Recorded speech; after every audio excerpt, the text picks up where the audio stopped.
चलो 11 साइंस का पहला लेक्चर है आज। ओके, और 10th में आप लोगों ने अच्छा परफॉर्म किया होगा, इसलिए आपको साइंस रखने का मन किया है। ओके, तो सही चॉइस है आपकी। और 11th 12th साइंस की इम्पोर्टेंस पहले तो 11th और 12th में लोग क्यों इम्पोर्टेंस देते हैं, क्योंकि यहाँ से आपका कैरियर नक्की होता है, आपका पाथ क्लियर होता है कि यहाँ सब यही हमें पूरी लाइफ तक करना है। ओके, इसलिए सब 11th साइंस को और 12th साइंस को सीरियसली लेते हैं, और आप लोग भी लेते ही होंगे, ऐसा सोच सकते हैं हम। तो फिजिक्स का लेक्चर है, रेगुलर लेक्चर नहीं है तो ज़्यादा तो कुछ बात तो इंटरेक्शन नहीं होगा, फिर चलो कोई सीधे टॉपिक पे आते हैं। फिजिक्स किसे कहते हैं? फिजिक्स यानी 3 टाइप के साइंस है नेचर में। ओके, नेचर में 3 टाइप के साइंस है। First biology, chemistry and physics. Physics एक इसी टाइप का एक साइंस है। ओके, तो फिजिक्स की डिफाइन और उसका बेसिक समझने के लिए हम पहले चैप्टर में सेकंड पेज पे सेकंड कॉलम में फर्स्ट पैराग्राफ में आते हैं, तो वहां पे लिखा है किसे फिजिक्स कहते हैं। ओके, फिर बाद में हम यहाँ से स्टार्ट करेंगे। चलो, तो physics is a basic discipline in category of natural science which also includes other discipline like chemistry and biology। means natural science में 3 टाइप के साइंस आते हैं, physics, chemistry and biology। the word physics come from Greek word meaning nature। Physics है वो कहाँ से आ रहा है? ग्रीक वर्ड से आया है, और फिजिक्स में ग्रीक में उसका मतलब क्या होता है? Nature. In Sanskrit equivalent is भौतिकी, that is used to refer to the study of physical world। और संस्कृत में हम उसको भौतिकी कहते हैं। A precise definition of this discipline is neither possible nor necessary। उस वर्ड की प्रिसाइज डेफिनेशन है वो neither possible nor necessary, उसकी जरूरत भी नहीं है। Okay, we can broadly describe physics as a study of basic law of nature and their manifestation in the different natural phenomena।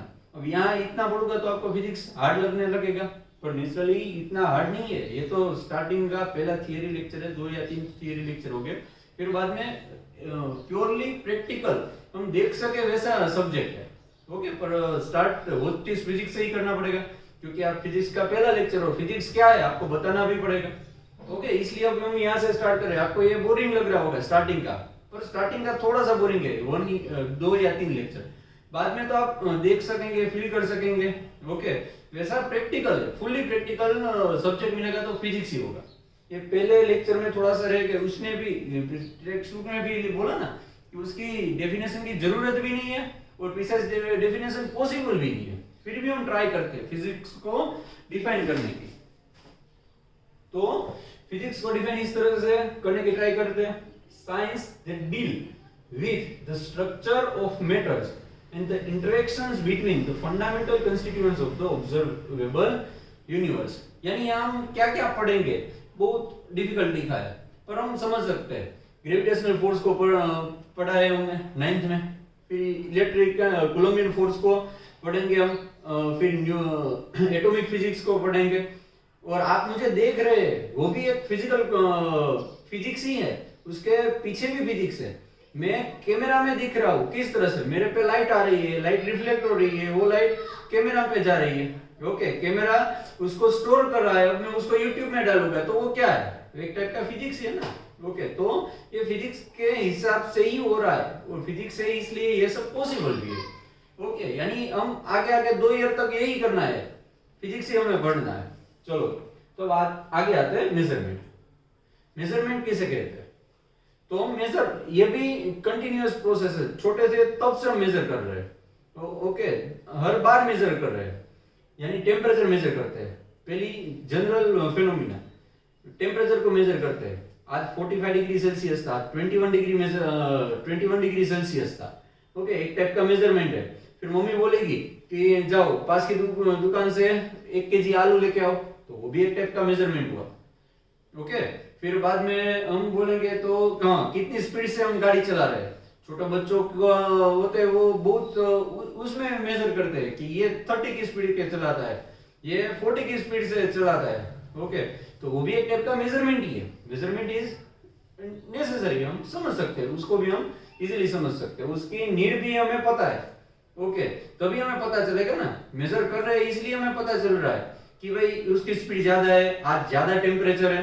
Okay, 1 kg से कम दे दिया, 1 kg से ज्यादा दे दिया, वो सब कहां से, वो नीड्स है, उससे उसी से ही चलता है। आप एक बार सोचो, मेजरमेंट नहीं होता तो क्या होता, एक दुकान वाले के पास जाके बोलते कि भाई थोड़ा सा आलू दे दो, तो वो 3-4 आलू दे देता। दूसरी दुकान वालों के पास जाते तो और उसके पास से लेते तो वो 10 या 15 आलू दे देता। तो कोई यूनिफॉर्म हमें कुछ देखने को नहीं मिलता।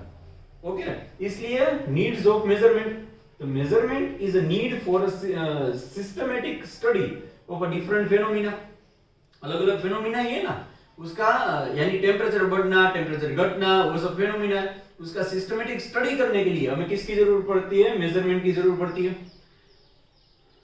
कंपैरिजन ऑफ एन ऑब्जेक्ट और an event with the object और इवेंट, कंपैरिजन करना।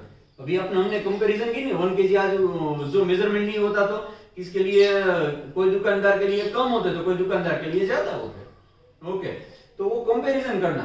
और रे ऑप्टिक्स में आपसे स्टडी कर चुके होंगे आपके 10th में कि भाई लाइट जब मीडियम चेंज करता है तो बेंड हो रहा है, तो वाटर में कम बेंड होगा, किसके हिसाब से, तो भाई ग्लास की कंपैरिजन, तो वो कंपैरिजन भी ग्लास में वाटर से भी ज्यादा बेंड होगा, तो वो कंपैरिजन है। वो कंपैरिजन भी हम किसके लिए कर सकते हैं, मेजरमेंट है तो हम कंपैरिजन इंसर्ट कर सकते हैं, वरना मेजरमेंट नहीं होता तो हम कंपैरिजन नहीं कर सकते। सभी जगह कंपैरिजन कर सकते हैं, ये क्लेवर है तो यानी परसेंटेज ज्यादा होगा तो वहां पर भी कंपैरिजन कर रहे हैं। Okay, done. फिजिकल क्वांटिटीज, तो फिजिकल क्वांटिटी किसे कहते हैं, तो quantity does can be measured directly और indirectly are called physical quantity. ऐसी क्वांटिटी जिसको मेजर करें डायरेक्टली और इनडायरेक्टली वो उसे हम फिजिकल क्वांटिटी कहते हैं। एग्जांपल, मास को मेजर करते हैं 1 kg 2 kg 3 kg, फिर length 1 metre 2 metre 3 metre measure करते हैं। टाइम 1 आवर 2 आवर 3 आवर, ये लेक्चर का टाइम कितना है वो भी हम मेजर करते हैं। ओके, फिर टेम्परेचर कितना होगा, आज का टेम्परेचर कितना है, कल का टेम्परेचर कितना है, उसे हम मेजर करते हैं। फिर स्पीड, बोला ना अभी 30 की स्पीड 40 की स्पीड मीटर पर सेकंड में मेजर करते हैं, ईडीसी। कई सारी फिजिकल क्वांटिटी है, वही हमें पूरे 2 साल तक पढ़ना है। Okay, done.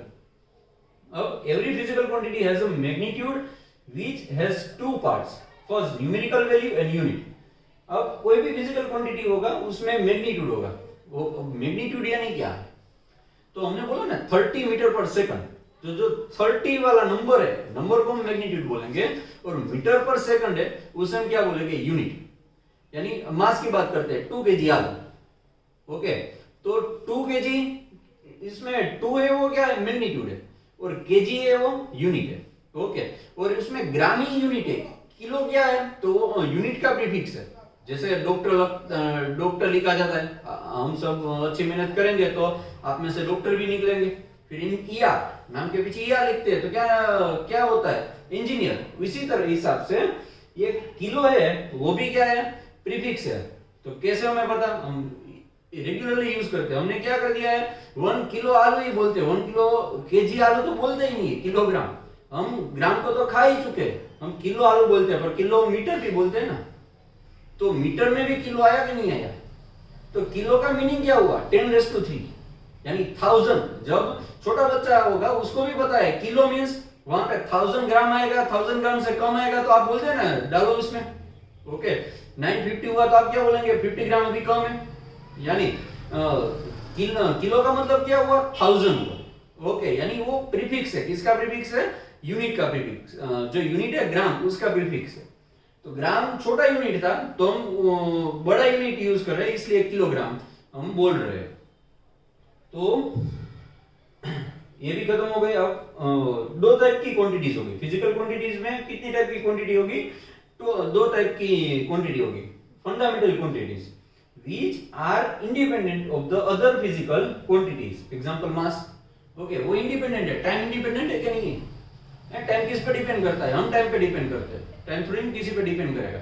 मास भी डिपेंडेंट क्वांटिटी नहीं है, इंडिपेंडेंट क्वांटिटी है, डिपेंडेंट क्वांटिटी नहीं है। ओके तो यहाँ सब इंडिपेंडेंट क्वांटिटी हमने लिख रखी है, जब वहां पे आएंगे तब हम उसको स्टडी करेंगे।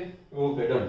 और derived quantity which can be derived from the fundamental quantities like speed, यानी यहाँ डिराइव करनी पड़ेगी। स्पीड यानी 9th स्टैंडर्ड में हम पढ़ ही चुके हैं, the ratio of the change in a distance to time taken, the ratio of the change in a distance to time taken which is known as a speed. तो वहां derive की ना, दो फंडामेंटल क्वांटिटी को use किया, distance और time. Okay उसको use करके हमने बनाया। और weight, okay mass into gravitational acceleration, weight बोला जाता है। ओके तो वो भी एक डिराइव्ड क्वांटिटी है। डन। तो सिस्टम ऑफ यूनिट्स, अब यूनिट्स कई अलग अलग यूज किए जाते थे, यानी उसकी सिस्टम अलग अलग थी यूनिट्स की। तो सीजीएस यूनिट सिस्टम, अब सीजीएस यूनिट सिस्टम यानी क्या? तो भाई वहां पे सीजीएस यूनिट सिस्टम में को हम गाउसियन सिस्टम ऑफ यूनिट्स भी कहेंगे। सीजीएस यूनिट सिस्टम को हम गाउसियन सिस्टम ऑफ यूनिट्स भी कह सकते हैं। तो सीजीएस यूनिट सिस्टम का यानी सी मींस क्या है? तो C stands for length, centimetre. Length होगी वो वहां पर हमें किस में मेजर करनी है? सेंटीमीटर में ही मेजर करनी है। फिर जी मींस ग्राम, मास है वो हमें सिर्फ ग्राम में ही मेजर करना है। ओके और एस मींस सेकंड। हाँ तो टाइम, चलो लाइट आई तो लाइट करने के लिए डिस्टरबेंस हुआ, कोई बात नहीं। तो S stands for time, okay second. यहाँ पे एस स्टैंड्स फॉर टाइम यानी सेकंड। मींस जब हम सीजीएस यूनिट सिस्टम का यूज करेंगे तो हमें जो लेंथ है वो सेंटीमीटर में ही लिखनी है, उसका मास होगा ऑब्जेक्ट का या सिस्टम का मास होगा वो हमें ग्राम में ही लिखना है, और टाइम है वो हमें सेकंड में ही लेना है। ओके तो वो हुई CGS unit system. Now MKS unit system means, MKS means metre. यहां लेंथ है वो मीटर में ही मेजर की जाएगी।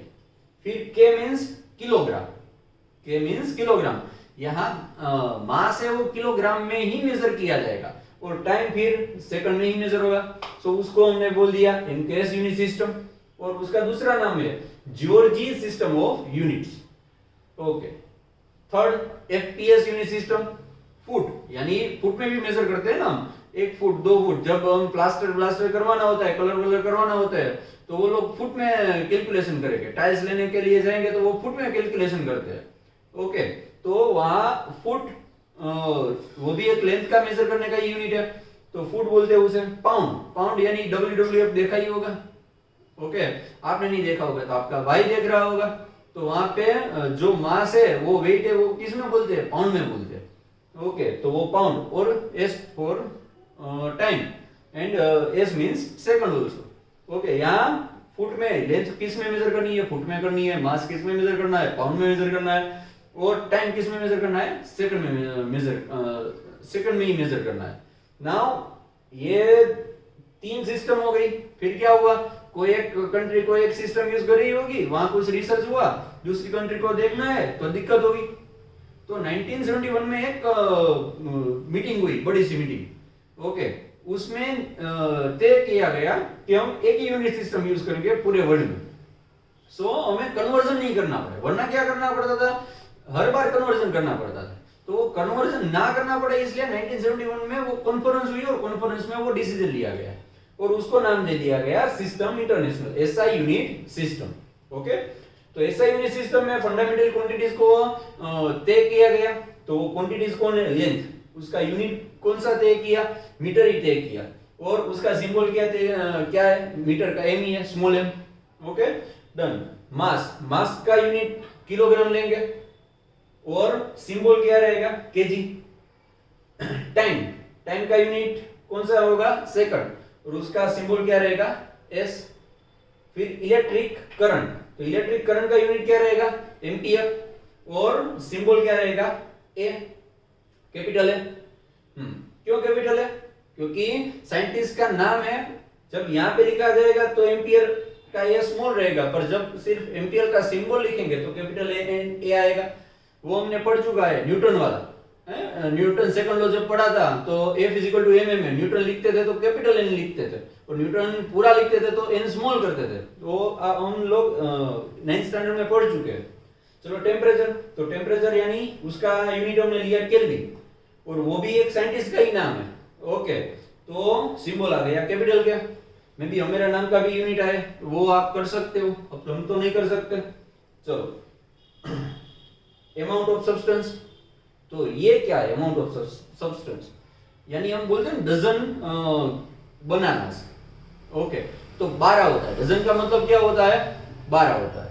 ओके, इस तरह यहाँ छोटे छोटे एटम्स तो कैसे होते हैं, बहुत छोटे छोटे होते हैं, 12 की तो कुछ बात ही नहीं बनती, इसलिए वहां पे एक बड़ा सा यूनिट लिया, वो वैसा ही है, डजन की तरह ही है, वो नंबर्स देता है, दूसरा कुछ नहीं देता। यानी हम बोलेंगे 1 मोल हाइड्रोजन, 1 मोल हाइड्रोजन मींस कितने हाइड्रोजन हो गए, 6.023 into 10⁻23 नंबर्स ऑफ हाइड्रोजन। अब हम बोलेंगे 1 मोल ऑफ एल्यूमिनियम, तो वो नंबर एटम्स के नंबर है, तो एल्यूमिनियम के भी कितने ही एटम हो गए, 6.023 into 10⁻23 नंबर्स ऑफ एटम्स, वो नंबर्स इंडिकेट करता है। उसके लिए हमने यूनिट लिया मोल, और सिंबल भी मोल। चलो ल्यूमिनस इंटेंसिटी, तो ल्यूमिनस इंटेंसिटी क्या है, तो luminous intensity the quantity of visible light that is emitted in unit time पर सॉलिड एंगल। अब सॉलिड एंगल नेक्स्ट लेक्चर में हम पढ़ेंगे, तब आपको पता चल जाएगा। तो भाई वो इंटेंसिटी है, ओके, विजिबल लाइट जो एमिट कर रहा है उसकी, उसको मेजर करेंगे, उसको हम बोलते हैं ल्यूमिनस इंटेंसिटी। यूनिट का क्या रहेगा, कैंडेला, और सिंबल क्या होगा, सी। ओके, तो आज तक यहाँ आज का सेशन यहाँ ही खत्म करते हैं, फिर बाद में से यानी कल के लेक्चर में से थोड़ा थोड़ा हमें इंटरेस्ट बढ़ेगा, क्योंकि कल से इतना ज्यादा थियोरेटिकल कंसेप्ट नहीं रहेगा। आज पहला लेक्चर था तो थोड़ा ज्यादा थियोरेटिकल हो गया, फिर बाद में इतना थियोरेटिकल नहीं होगा। डन।